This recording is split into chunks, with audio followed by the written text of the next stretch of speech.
तर या होत्या आतापर्यंतच्या महत्त्वाच्या हेडलाईन्स आणि बुलेटिनच्या सुरुवातीला आज बातमी आहे राज्यातल्या राजकारणाला हादरवून टाकणारी राष्ट्रवादी काँग्रेसचे अध्यक्ष शरद पवार यांच्या मुंबईतल्या सिल्वर ओक या निवासस्थानावर आज संतप्त एसटी कर्मचाऱ्यांचा उद्रेक झाला आणि त्यांनी हल्ला चढवला। चप्पल फेक आणि दगडफेक करत एसटी कर्मचारी सिल्वर ओक वर घुसले। महिला आणि पुरुष एसटी कर्मचाऱ्यांचा हा उद्रेक आज झालेला दिसला आणि या संपूर्ण प्रकरणाच्या नंतर प्रश्न निर्माण होत आहेत। पण घरावरच्या हल्ल्यानंतर शरद पवारांची पहिली प्रतिक्रिया आली, आपण एसटी कामगारांच्या पाठीशी आहोत, मात्र चुकीच्या नेतृत्वाच्या पाठीशी नाही हे त्यानं निक्षून सांगितलंय। चुकीचा रस्ता दाखवणाऱ्यांचा विरोध असल्याचं सुद्धा शरद पवार यांनी स्पष्टपणे सांगितलेलं आहे। शरद पवार यांच्या घरावर झालेल्या हल्ल्याच्या नंतरची शरद पवारांची ही पहिली प्रतिक्रिया आपल्यापर्यंत पोहोचलेली आहे। शरद पवार यांनी अतिशय संयमी ही प्रतिक्रिया दिलेली आहे, ज्यात शरद पवार यांच्या घरावर हल्ला झाल्याच्या नंतर शरद पवार यांनी एसटी कर्मचाऱ्यांच्या आपण पाठीशी आहोत, पण नेतृत्व चुकलं, नेता शहाणा नसेल तर कार्यकर्त्यांवर काय वेळ येते असं म्हणत त्यांनी एक प्रकारे या आंदोलनाच्या नेतृत्वावर टीका केली आहे आणि एक प्रकारे राष्ट्रवादी काँग्रेसचे अध्यक्ष शरद पवार यांनी पहिली प्रतिक्रिया दिलेली आहे। ऐकूया शरद पवार नेमकं काय म्हणाले।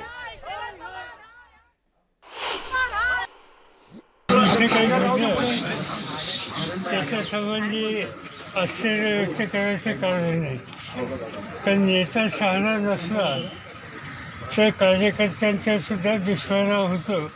त्याचं उदाहरण आपण या ठिकाणी पाहिलं। आज ज्या पद्धतीनं महाराष्ट्रामध्ये राजकारणामध्ये मतभेद असतात, संघर्ष असतात, पण टोकाची भूमिका घेण्याची परंपरा महाराष्ट्राची नाही।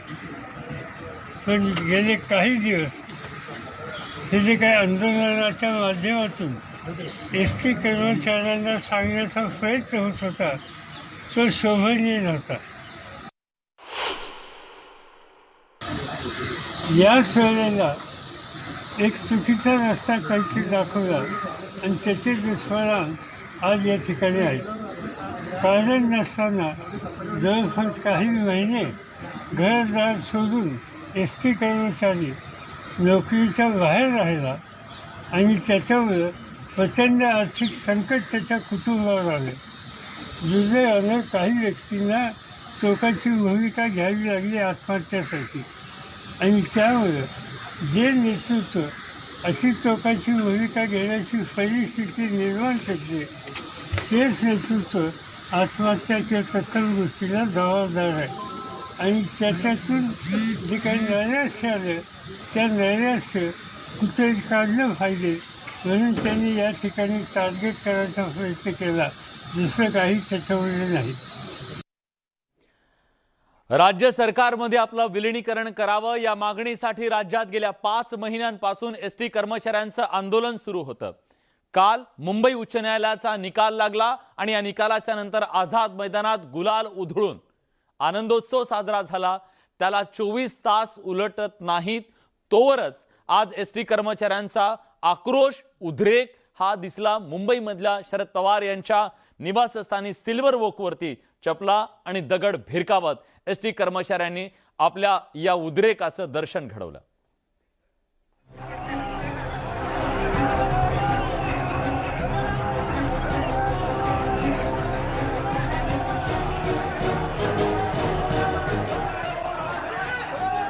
दगड फेक करून आणि चपला आमच्यावर फेकून प्रश्न सुटणार नाही आहेत। माझे आई वडील, माझी मुलगी घरात आहे, पहिली त्यांची सुरक्षितता मला प्लीज चेक करू द्या।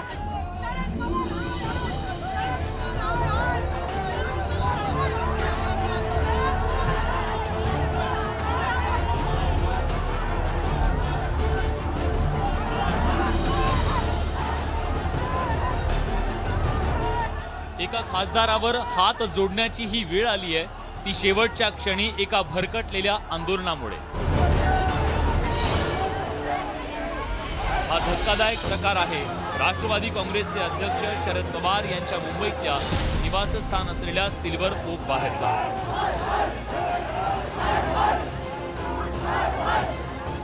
देशातला एवढा मोठा नेता त्याच्या घरात हा दुर्दैवी प्रकार घडल्याचं अख्ख्या महाराष्ट्रानं पाहिलं। गेल्या 5 महिन्यांपासून विलिनीकरणाच्या मागणीसाठी आंदोलन करणाऱ्या एसटी कर्मचाऱ्यांमध्ये प्रचंड खदखद होती, संताप होता। तो अशा विचित्र पद्धतीनं आज त्याचा उद्रेक झाला आणि पोलीस यंत्रणेचा बोलपणाही यातून समोर आला। या आंदोलकांच्या एवढ्या मोठ्या कटाचा पोलिसांना सुगावा कसा लागला नाही असा प्रश्न प्रत्येकाला पडलाय। पोलिसांना गुंगारा देत या आंदोलकांनी थेट शरद पवार यांच्या सिल्वर ओक निवासस्थानाच्या दारावर धडक दिली।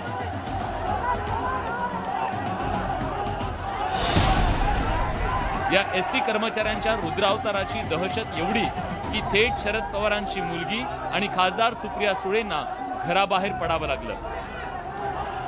हात जोडत त्यांनी आंदोलकांना शांत राहण्याचं आवाहन केलं। आपल्या घरावर आलेला शेकडोंचा संतप्त जमाव आणि फेकल्या जाणाऱ्या दगडांमुळे कोणीही बिथरलं असतं, त्याचे हातपाय गळाले असते, पण मागचा पुढचा कसलाही विचार न करता सुप्रिया सुळे या आक्रमक जमावाला सामोऱ्या गेल्या। त्यांनाही या आंदोलकांच्या अवस्थेची जाण होती आणि त्यामुळे सुप्रिया सुळे यांनी त्यांना शांत राहण्याचं आवाहन केलं। मात्र जमाव काही ऐकण्याच्या मनस्थितीत नव्हता। अखेर सुप्रिया सुळेंनी आंदोलकांना आपले कुटुंबीय दहशतीत असून त्यांच्या सुरक्षिततेची चिंता वाटत असल्याचं हात जोडून सांगितलं। त्यांना अनेक वेळा नम्रपणे विनंती केलेली आहे की मी आता त्यांच्याबरोबर ह्या क्षणी बसायला तयार आहे, पण त्यांनी कृपा करून शांततेचा मार्ग करावा। दगडफेक करून आणि चपला आमच्यावर फेकून प्रश्न सुटणार नाही आहेत। माझे आई वडील, माझी मुलगी घरात आहे, पहिली त्यांची सुरक्षितता मला प्लीज चेक करू द्या। मी पुन्हा एकदा विनम्रपणे तुम्हाला सांगते, मला ह्यांच्याबरोबर मी ह्या क्षणी बसायला तयार आहे। उशिरा का होईना पण ऍक्शन मोड मध्ये आलेल्या पोलिसांनी अखेर या जमावाला पांगवलं, आक्रमक आंदोलकांना ताब्यात घेतलं। या सर्व घटनाक्रमामध्ये चूक कोणाची हा संशोधनाचा मुद्दा आहेच, पण महत्वाची गोष्ट ही आहे की एवढ्या शांतपणे गेली 5 महिने चाललेलं आंदोलन आज अचानक असं का भरकटलं? आंदोलकांची माथी कोणी भडकवली ज्यामुळे त्यांनी असं अविवेकी पाऊल उचललं? कोर्टाने एसटी कर्मचाऱ्यांच्या बाजूने निर्णय दिल्यानंतर आदल्या दिवशी ज्या आंदोलकांनी गुलाल उधळला त्या आंदोलकांनी दुसऱ्या दिवशी पवारांच्या घरावर चपला का भिरकवल्या, दगडफेक का केली? अशा आंदोलकांबाबत खरंच सहानुभूती व्यक्त करायची का, हा प्रश्न आता उपस्थित होतोय। आणि या सर्व अविचारी घटनाक्रमाचे भविष्यात राजकीय पडसाद उमटणार हे निश्चित। उदय जाधव आणि सुष्मिता भदाणे पाटील सह ब्युरो रिपोर्ट, न्यूज 18 लोकमत।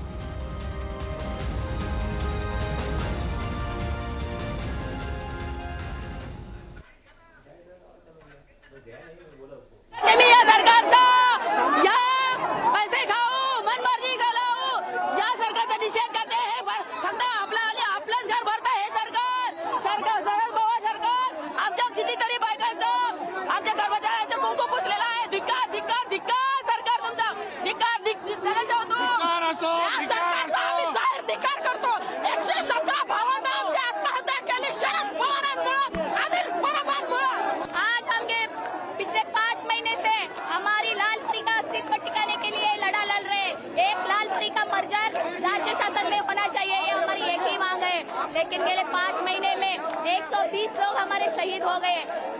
जिन लोगों ने आत्महत्या की, कई थोड़े लोग हार्ट अटैक से मर गए।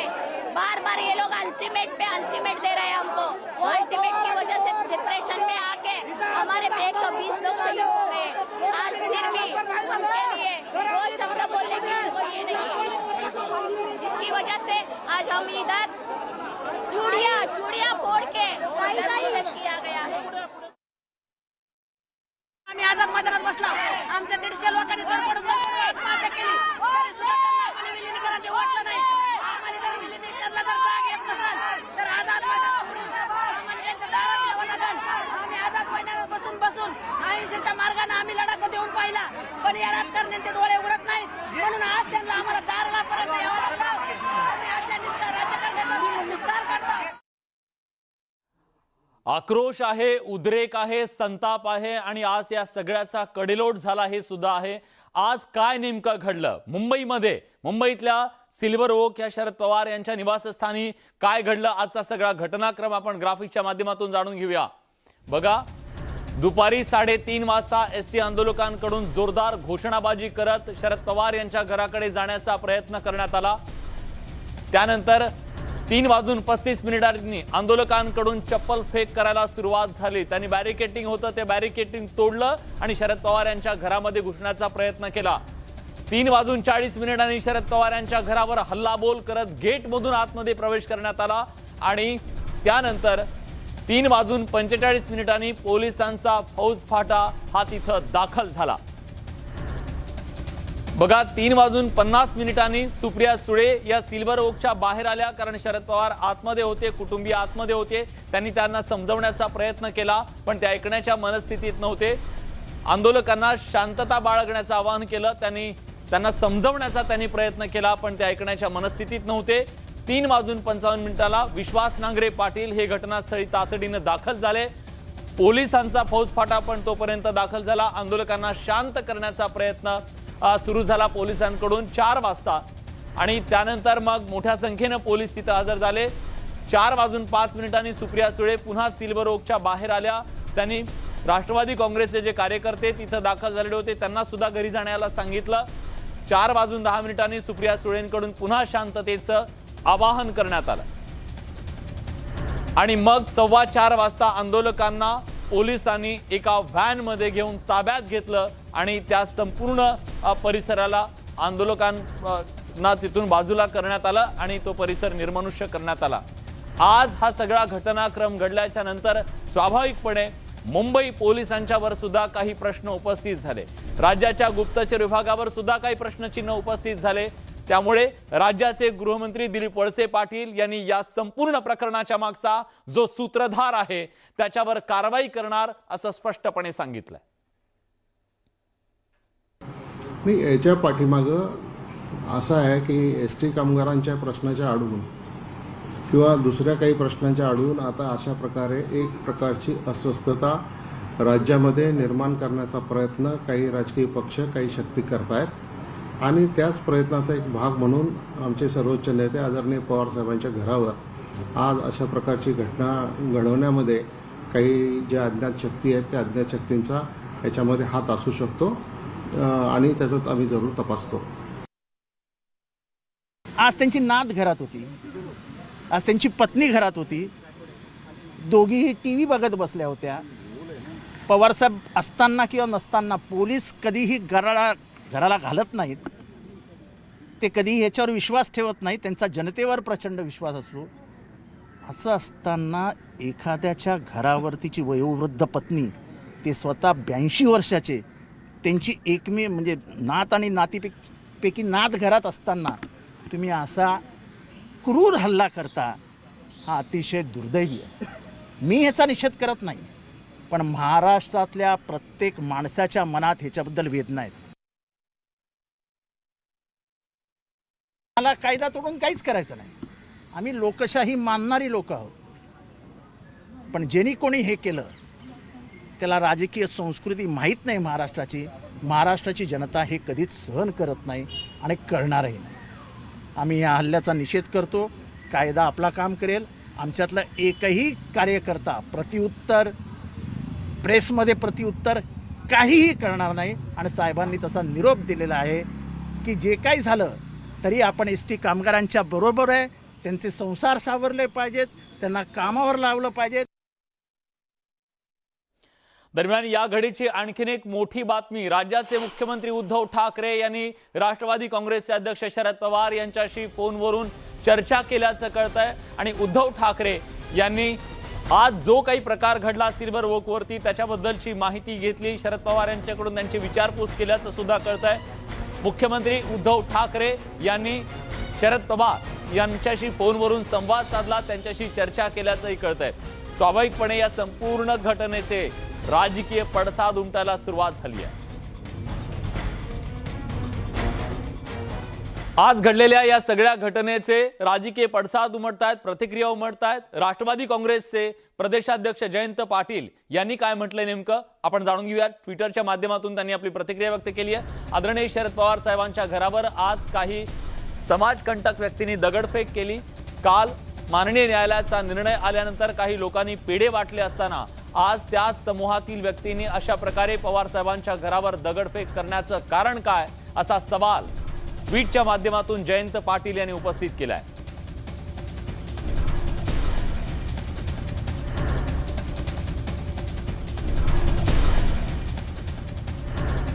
शरद पवार यांच्या घरावर झालेल्या हल्ल्याचे राजकीय पडसाद उमटतायत आणि आता शिवसेनेचे नेते संजय राऊत आणि शिवसेनेचे नेते मंत्री आदित्य ठाकरे यांनी काय प्रतिक्रिया व्यक्त केली आहे जाणून घेऊयात।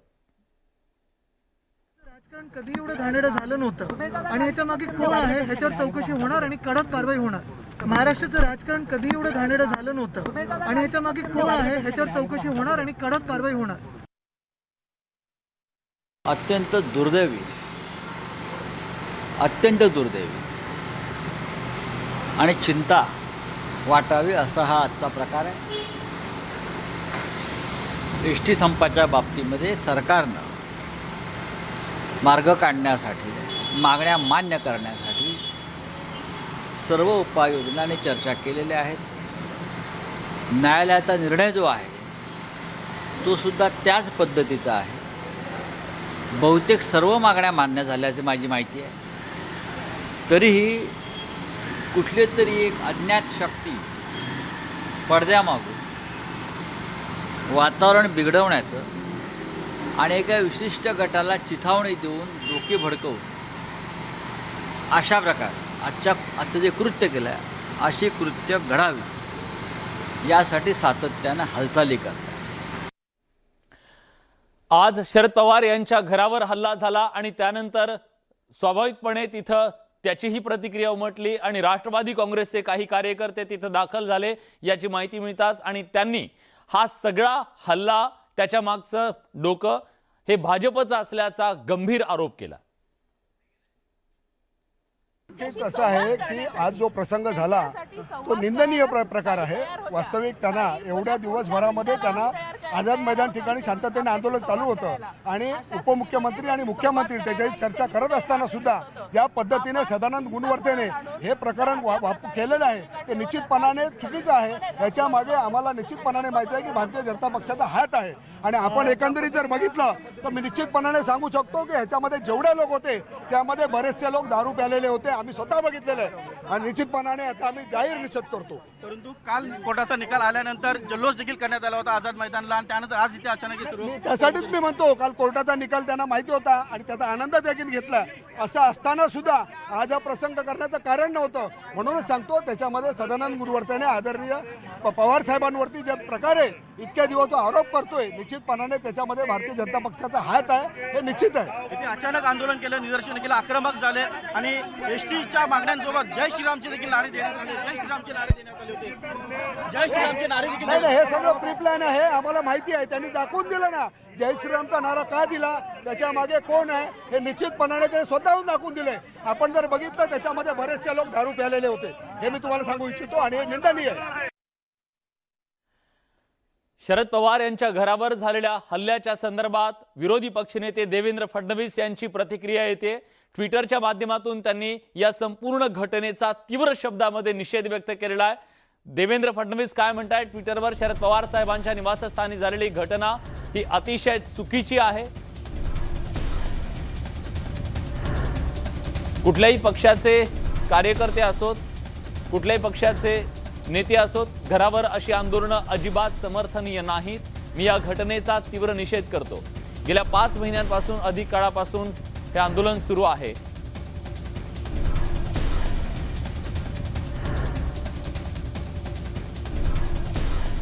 दरम्यान शरद पवार हे एका कार्यक्रमामध्ये उपस्थित झालेले आहेत। आपण थेट जातोय।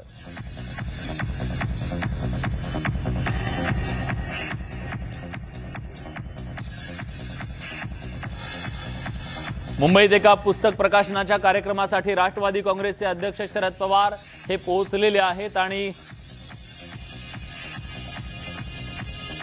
पुस्तक प्रकाशन आणि पुरस्कार सोहळा असं या कार्यक्रमाचं स्वरूप आहे। राज्य सरकारच्या या कार्यक्रमाला शरद पवार पोहोचलेले आहेत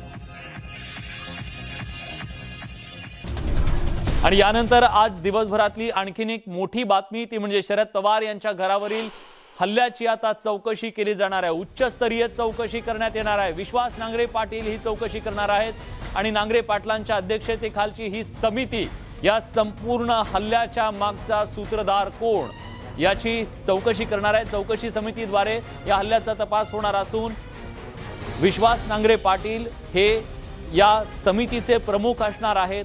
आज मुंबईत शरद पवार यांच्या सिल्वर ओक या निवासस्थानी जो हल्ला झाला त्या हल्ल्याची आता गंभीर दखल राज्य सरकारने घेतली असून विश्वास नांगरे पाटील यांच्या नेतृत्वाखालची समिती आता या संपूर्ण आंदोलनाच्या मागेचा सूत्रधार कोण हे शोधणार असल्याचं कळतंय। अजित मांढरे आपले प्रतिनिधी आता आपल्या सोबत आहेत। अजित, काय अधिक तपशील आहे? विलास, विश्वास नांगरे पाटील यांच्या अध्यक्षतेखाली एक समिती स्थापन करण्यात आलेली आहे। याच्यामध्ये अप्पर पोलीस आयुक्त, पोलीस उपायुक्त, पोलीस निरीक्षक, PSI अशा जवळपास 13 अधिकाऱ्यांचा समावेश करण्यात आलेला आहे। ही चौकशी याकरता केली जाणार आहे की नेमकी चूक कोणाकडून झाली, कारण का अशा पद्धतीची गुप्त वार्ता पोलिसांना का कळली नाही की एवढ्या मोठ्या संख्येनं जे आंदोलक आहेत ते शरद पवार यांच्या घरी जाणार आहेत, आंदोलन हिंसक होईल यासाठी आझाद मैदान पासून ते सिल्वर ओक पर्यंतचे तिथं कार्यकर्ते कसे गेले, त्यांना कोणी नेलं, यानंतर पोलिसांना याची खबर का लागली नाही, तिथं पोलीस बंदोबस्त का वाढवण्यात आला नाही। त्याच पद्धतीनं आपल्याला माहिती आहे की शरद पवार यांचं घर जे आहे हे हाय सिक्युरिटी एरियामध्ये येतं आणि त्यांचा जो घर आहे तो सतत पोलिसांच्या छावणीचं स्वरूप असतं। मग त्यावेळी तिथे सुरक्षा व्यवस्था का नव्हती, याची कारणं काय आहेत आणि कोणाची चूक आहे, जे इंटेलिजन्स फेलियर झालेलं आहे त्याची कारणं काय आहेत, याची सगळी शहानिशा करण्याकरता, चौकशी करण्याकरता एक चौकशी समिती बसवली गेलेली आहे आणि ती चौकशी समिती अजित या प्रकरणी कुणावर गुन्हा दाखल झालेला आहे का, त्याबद्दल काय माहिती आहे का? गुन्हा नुकताच दाखल करण्यात आलेला आहे। जवळपास 107 जणांवरती गुन्हा दाखल केलेला आहे। त्याच्यामध्ये 23 महिलांचा समावेश आहे। आंदोलकांची सेंट जॉर्ज हॉस्पिटलमध्ये वैद्यकीय चाचणी करण्यात आलेली आहे।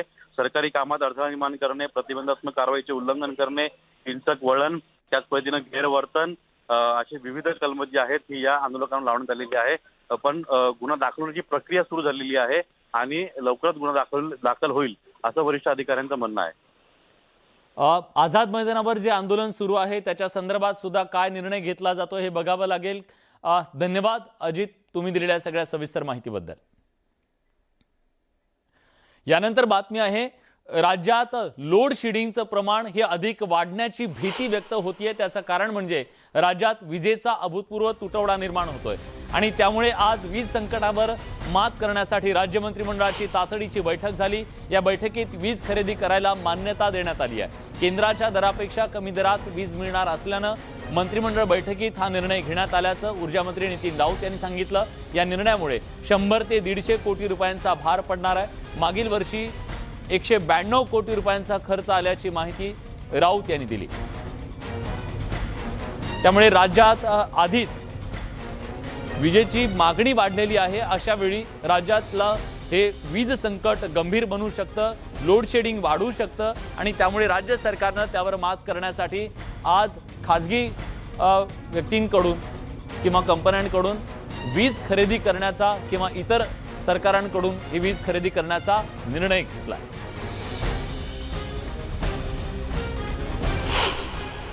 कोळशाचा साठा हा मुबलक अवेलेबल होत नाही आणि तो उपलब्ध होत नसताना प्लांट चालवणंसुद्धा जिकरीचं झालेलं आहे। त्याचंसुद्धा नियमन करावं लागतं आहे आणि त्याचं व्यवस्थापन करून प्रत्येक प्लांट चालला पाहिजे, हा आमचा प्रयत्न त्या ठिकाणी चालला आहे। तिसरीकडं की एखाद वेळेला कोळशाचा साठा उपलब्ध झाला तर रेल्वेच्या रॅकसुद्धा आम्हाला उपलब्ध होत नाही आणि त्यामुळं कोळशाचा साठा हा दररोज जो लागणारा कोळसा आहे वीज निर्मिती केंद्रांना तो कमी पडतो। कारण विजेचा वापर फार मोठ्या प्रमाणावर पंप असतील, एअर कंडिशन असेल, इतर काही गोष्टी असेल मोठ्या प्रमाणावर वाढला आहे आणि म्हणून विजेचं जर शॉर्टेज निर्माण होत आहे तर त्यासाठी गुजरातमध्ये असलेल्या एका कंपनीबरोबर 2 महिन्यासाठी काही वीज खरेदी करण्याच्या संदर्भामधली ही चर्चा होती आणि त्याला मंत्रिमंडळाने मान्यता दिली की कुठल्याही पद्धतीमध्ये कुठल्याही प्रकारे लोड शेडिंग होणार नाही याची काळजी घ्या आणि ती विकत घ्या दुसरी. राज्यातली जनता आपलं गाऱ्हाणं घेऊन सतत मुख्यमंत्र्यांकडे जात असते, त्यांच्याकडून त्याचं निवारण व्हावं अशी अपेक्षा करत असते. पण आज मुख्यमंत्र्यांना एका अजब पत्राची दखल घ्यावी लागली किंवा त्याला सामोरं जावं लागलं. एका तरुणानं त्याचा प्रेमभंग झाला आणि त्या प्रेमभंगातून त्याने थेट मुख्यमंत्र्यांना पत्र लिहिलं. हिंगोलीतल्या तरुणानं हे पत्र लिहिलंय. शेती कमी असल्यानं लग्नाला नकार मिळाला त्याला आणि प्रेयसीच्या कुटुंबियांनी हा नकार दिल्यानंतर हतबल तरुणानं मुख्यमंत्र्यांना साथ घातलेली आहे आणि त्याच्यावर ओढवलेल्या प्रेमभंगाच्या या संकटात त्याने मदतीची अपेक्षा व्यक्त केली. साहेब, माझी तुम्हाला विनंती आहे की तुम्ही म्हणजे माझी तुम्हाला एक हे आहे की तुम्ही साहेब प्रेम केलं होतं का कधी? प्रेमाचं दुःख तुम्हाला कळतं का? कारण तुम्ही महाराष्ट्राचा विचार करताय. आज मग प्रेमाचा विचार तुम्ही का करत नाहीत?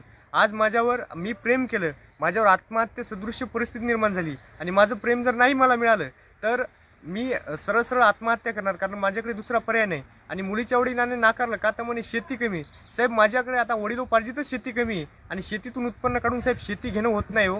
आज जगणं अवघड झालं. या पुरोगामी महाराष्ट्रात लाजवल अशी गोष्ट आहे साहेब की प्रेम करून जर आत्महत्या करावी लागत असेल तर या महाराष्ट्राचं खरोखर दुर्दैव आहे. या देशामध्ये हीर रांझा, लैला मजनू, सोनी महिवाल यांनी प्रेम केलं आणि शेवटी मृत्यूला सामोरं जावं लागलं. मग प्रेमात मृत्यूच होतो का? एकदा वहिनीला विचारा बरं, प्रेम केलं तर आत्महत्याच करावी लागते का? माझी विनंती आहे साहेब की मी जगू कसं, कारण माझ्याकडे शेती मुळातच कमी आहे आणि मला मुलगी देणार नाहीत तर माझ्याकडे आत्महत्येशिवाय दुसरा पर्याय नाही साहेब. अवघड आहे. यासोबत बुलेटिनमध्ये आपण इथेच थांबतोय. ताज्या घडामोडींसाठी बघत रहा न्यूज 18 लोकमत.